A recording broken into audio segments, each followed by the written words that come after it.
Einu sinni voru leggur á skel. Þau lágu bæði í gullastokki innan barnagull og svo sagði leggurinn við skelina: Eigum við ekki að taka saman fyrst við á annað borð liggjum hér í sama stokknum? En skelin var úr sjó og þóttist töluvert, rétt eins og ung heimasæta, og vildi ekki gegna því neinu.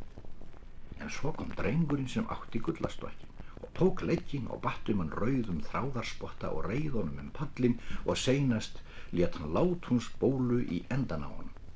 Það var ekki mjög ljótt að sjá skína á bóluna þegar leggnum var riðið.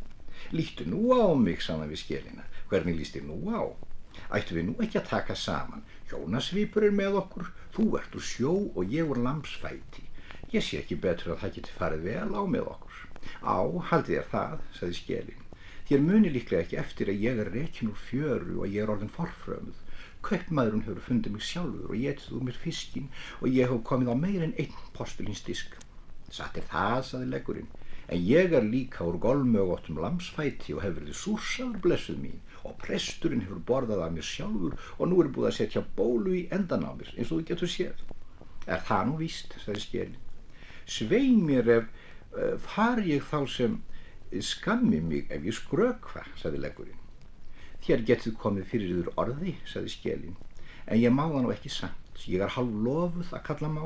Það fífill í hlaðbrekkunni eins og þér vitið og þegar drengurinn ber okkur gullin sín út hefur hann oftar en einu sinni lagt mig niður hjá fíflinum og þá hefur fífillin sagt: Viljið þær koma til í það? Og ég hef þá sagt já, svona í huga mínum innan brjósts og það álít ég hálfgildins lofun. En því lofa ég yður að ég skal aldrei gleyma yður. Já, það nú til nokkurs, sagði leggurinn og svo töluðu þau aldrei saman. Daginn eftir kom drengurinn, sá sem átti gullastokkin, tekur hann og fer með allt saman út í hlaðbrekku. Það var sólskinn og sunnan vindur, skýskuggar flugu yfir engin og fífan hneigði sig á mýrinni í hvert sinn og hún dökknaði og það gekk eins og bárur yfir puntin á túninu. Dalurinn skein allur í grösum og blómum. Skelin lenti hjá fíflinum eins og vant var. Hann leit á hana stundarkorn og sagði: Viltu eiga mig, hróið mitt? Það vil ég fegin, sagði skelin, en fífillin sagði: Þú færð nú samt ekki, góða mín, og svo horfði hann aftur í sólina, brosandi eins og áður. Þá kom sláttumaðurinn með orf og ljá og fór að bera út. Drengurinn varð að flýta sér burtu með gullin sín og skelin varð óvart eftir í hlaðvarpan. Hvað orðið af skelinni minni, sagði drengurinn. Ég var með hann út í varpa þegar farið var að slá, en fólkið sagði: Hún hefur farið í heyið, hún finnst ef til vill þegar gefið kúnum eða þá í moðinu í vor. En leggurinn heyrði allt sem fólkið sagði. Honum sveið það sárt. Hann hugsaði með sér: Nú hefur skelin átt fífilinn í heyinu, það útséð það, og því lengur sem hann hugsaði þetta, því meira sárnaði hann. Og það kom til að því að hann gat ekki fengið skelina sjálfur. Svo óx ástin dag frá degi, þetta að eiga annan, það var svo óbærilegt. Leggurinn lá og kurði og vildi fegin geta sofið, en það gat hann ekki og ekkert nema hugsa skelina. Alltaf varð hún fallegri og fallegri. Veturinn leið og svo voru það orðnar fornar ástir, því leggurinn hafði elst og var nú farinn töluvert að framast.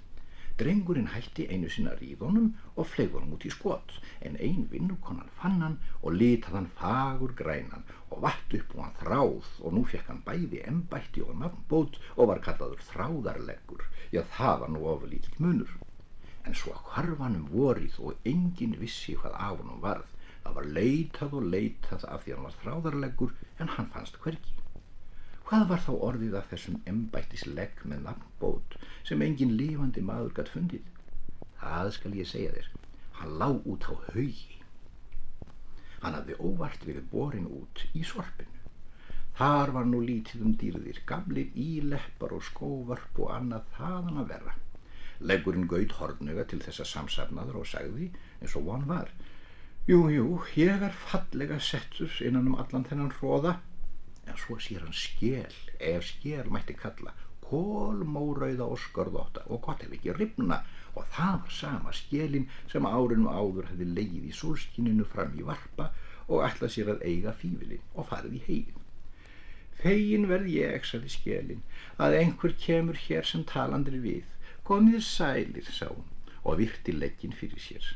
Ég er raunar úr sjó og rekin á fjöru og hef verið forfrömuð. Kaupmaðurinn hefur fundið mig sjálfur og borðað úr mér fiskinn og ég hef komið á meir en einn postulínsdisk, en nú er það ekki á mér að sjá. Ég var rétt komin að því að eignast fífil, en svo var slegið túnið og ég lenti í heyinu og svo í moðinu og fjóshögnum og var borin á völl og borin af aftur þegar hreinsað var. Já, það er löng bið eins og þið skiljið fyrir unga stúlku.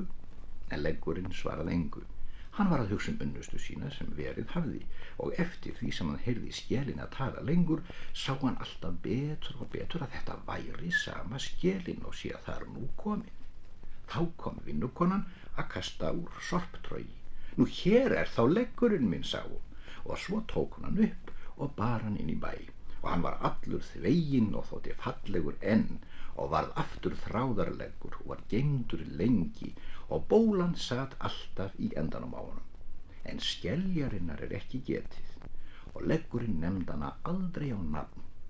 Ástin fyrnist þegar unnustan hefur farið í moðið og fjóshauginn og verið borin á völl.